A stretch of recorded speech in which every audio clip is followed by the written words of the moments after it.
¿Cómo te describirías? Bueno, ¿cómo me describiría? Como una persona un poco loca y que le gusta hacer activismo, que le gusta y sobre todo ayudar a las personas, porque llevo desde los 13 años siempre haciendo voluntariados en los cuales he ayudado a las personas pues, a hacer un montón de cosas diferentes, desde ayudar a personas en situación de vulnerabilidad por no tener familia y estar en casas de acogida, hasta niños con cáncer y ir disfrazados de Star Wars y irles a ayudar pues, a que por lo menos muchas veces en sus últimas etapas de vida pues tuvieran un rato feliz y se olvidaran un pouco del problema, ¿no? E esta persoa tan interesante, como me teño que dirixir a ela? Como queres que te chame nesta entrevista? Pues Yael o Hidaeki, pero la gente me suele llamar Yael porque es como mucho máis fácil. Perfecto, Yael. Se agora nesta situación pensas no pasado, lembras algunha cousa concreta que te fixera sentir que o xénero imposto socialmente polo teu sexo non era o que se correspondía co xénero co que ti te identificas? Pois sí, hai varias cosas en miña vida que ahora tienen máis sentido, pero, por ejemplo, el hecho de que siempre usara camisas más largas que taparan el pecho o cosas así que no me daba cuenta, obviamente no me daba cuenta que era por eso, porque en los 2000 no había referentes como tal, no existían los referentes de personas trans y yo no sabía ni siquiera lo que era una persona trans, ¿no? Yo siempre había dicho que era bisexual porque siempre desde los 12 años sabía, o incluso un poco antes, sabía que me gustaban los dos sexos, pero como tal, lo que era una persona trans, pues sí podía tener algún conocido, pero como que no era algo que pudiera pensar que yo lo fuera o tuviera, o lo fuera, sí, vaya. Relacionado con isto, lembras cal foi o momento no que entendiches que era hora de comezar a transicionar? Sí, bueno, con 26 años, cuando empezó la pandemia, me di cuenta que estaba en una red social y por la pandemia empezaron a hacer, era una red social para personas LGTBI y empezaron a hacer pues entrevistas a diferentes personas del colectivo famosas o por decir que han hecho algo en la historia de activismo, tanto de activismo como de hacer algo que tuviera que ver, y el chico pues era un chico trans que era triatletista y en Estados Unidos y en todo el mundo había ganado muchísimos premios, y de ahí fue el momento en el que yo dije, pues ostras, esto igual es algo que resuena conmigo, ¿no? Y empecé a buscar información, a ver otras realidades, vídeos en YouTube, etcétera, etcétera. Entonces empecé diciendo que era no binario y conforme iba pasando el tiempo me di cuenta que, bueno,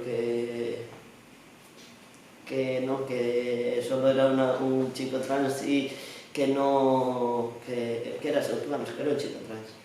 Recordas cal foi ese punto de inflexión no que pasaches de pensar que eras non binario a realmente pois entender que eras un chico trans? Pues es gradual, porque no es que hoy piense que soy no binario y mañana piense que soy un chico trans, ¿no? Es como te vas dando cuenta de cosas, vas mirando, es lo mismo, ¿no? Vas mirando, es como también cómo te sientes, ¿no? Porque yo siempre digo que esto es un poco el sentido de tú como persona, ¿cómo te sientes? ¿Cómo te sientes cuando te tratan con pronombres femeninos, por ejemplo?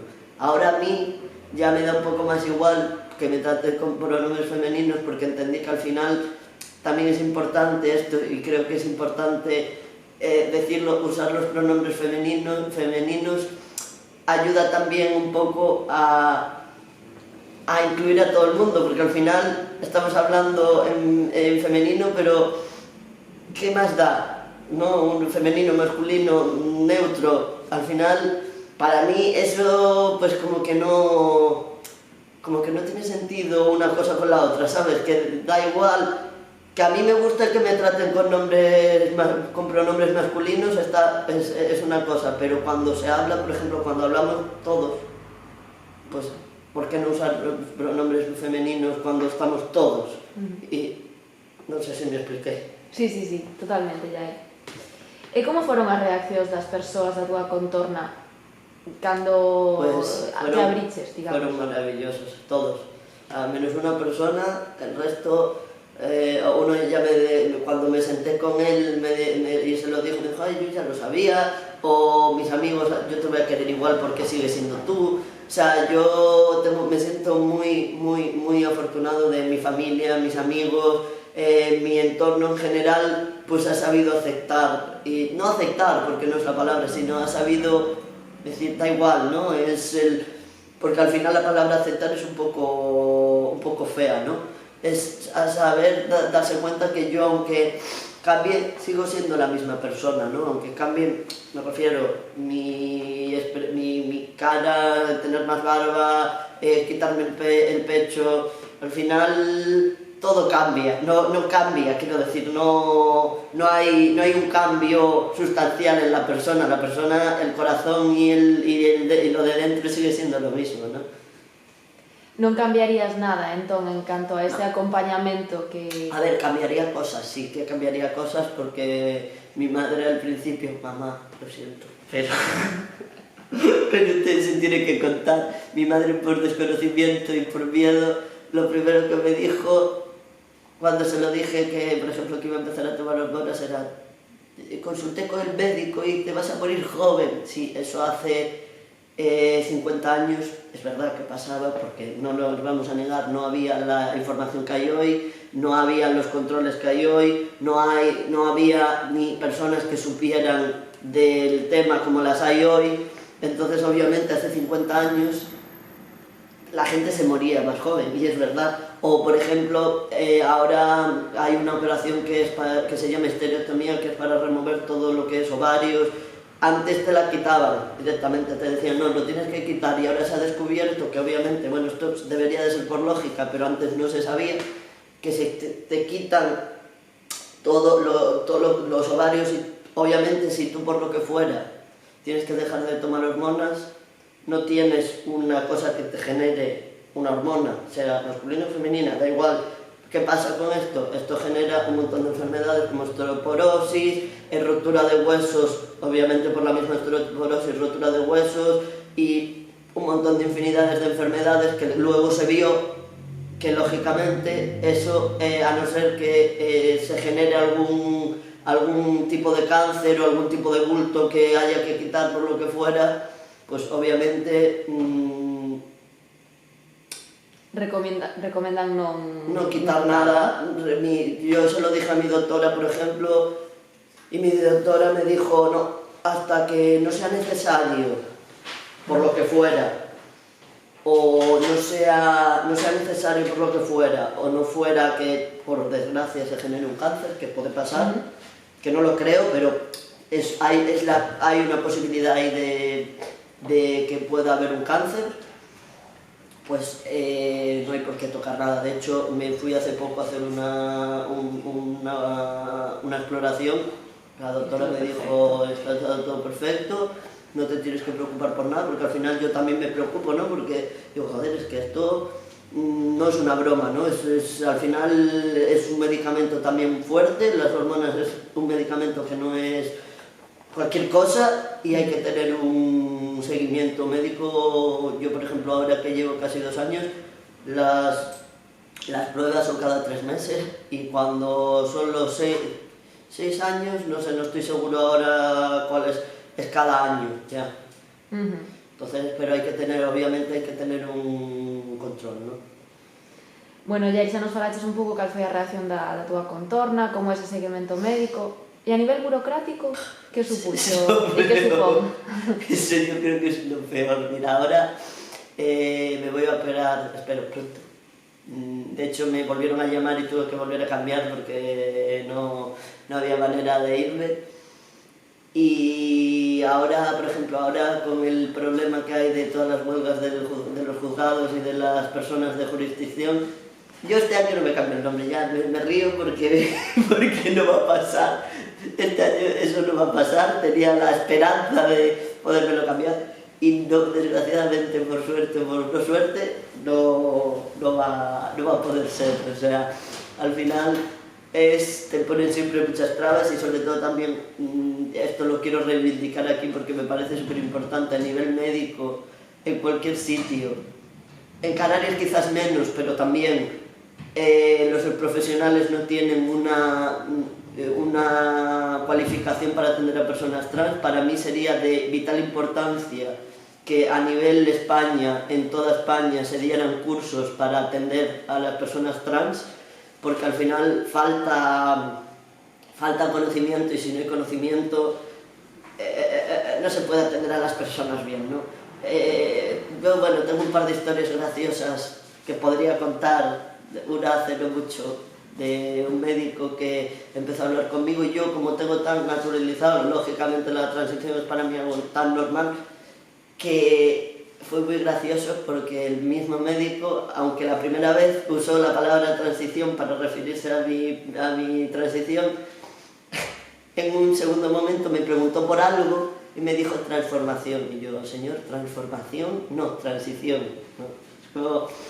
Y estas cosas siguen pasando y encima a mí me da igual hacer pedagogía con las personas porque creo que es importante, pero un médico que se supone que tiene que saber un poco de todo, que no le enseñen, que yo creo que fue un lapsus, ¿no? Pero que me pregunte por qué no tiene ni idea de las realidades trans, cuando creo que debería de ser importante que eso estuviera ahí, que realmente se hablara y se explicara o por lo menos que nos dejaran a nosotros, ya que si no hay médicos o no hay personas que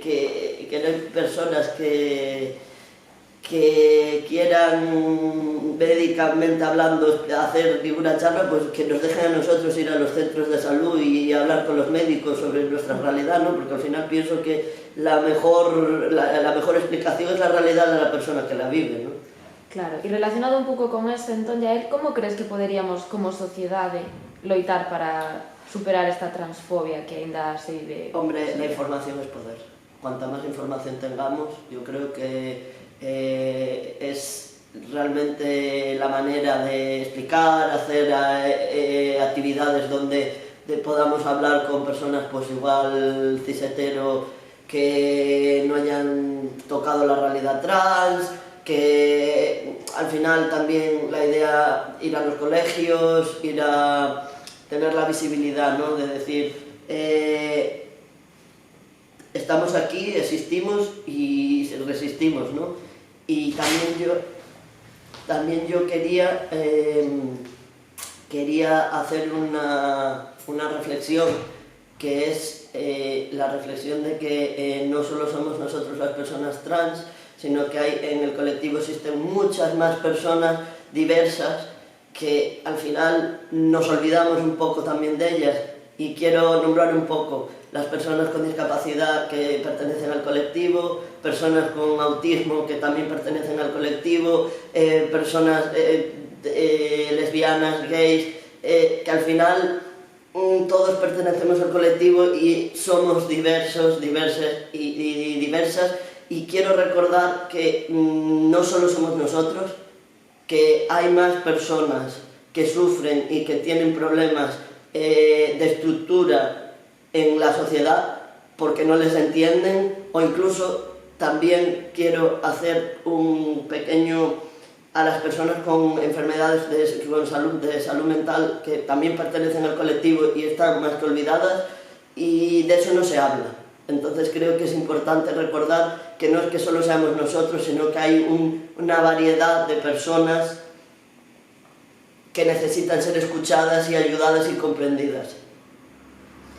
Bueno, Yael, por último, se alguén se atopa nunha situación parecida á túa, a quen podería ou a que organismo ou asociación podería acudir aquí en Ourense? En Ourense, mira, aquí en Ourense tenemos para mí la referente, aunque no solo para personas trans, pero es un espacio seguro y que a mí aquí me ha ayudado muchísimo, es el Avante Ourense, que también se encuentra en otra, aparte de encontrarse en Ourense, se encuentra en Santiago, Verín, en muchos otros sitios, o sea que si alguien que viera esto va a alguno de estos sitios, pues que sepa que tiene Avante. Avante no está solo en Ourense, está en más sitios de Galicia, y también está... Dios mío, deja de olvidar.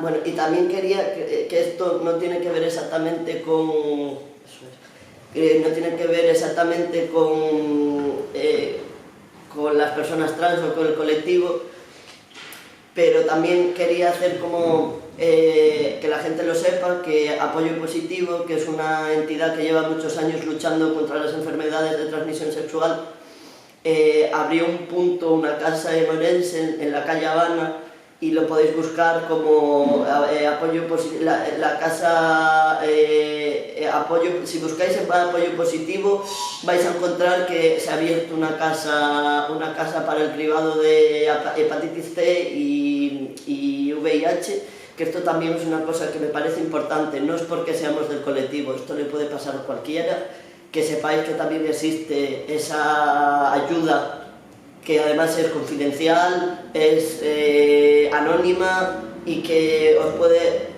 es importante parar cuando hay una enfermedad de transmisión sexual, es importante parar el foco, y esto, y repito, no es porque seamos del colectivo, esto le puede pasar a cualquier persona, y es importante saber que existe la ayuda aquí en Ourense. Bueno, Yael, moitas grazas por contar a túa experiencia, por abrirte desta maneira e, sobre todo, por convertirte nun referente dos que ti falabas antes, que tanta falta che fixeron a ti. Pois grazas a ti ahora haberá... Espero que sirva para ayudar a las personas que a lo mejor no entienden nuestra realidad y la realidad de otras personas que viven no lo mismo que yo, porque no podemos vivir lo mismo, pero sí que sepan que existen y que estamos ahí. Moitas grazas.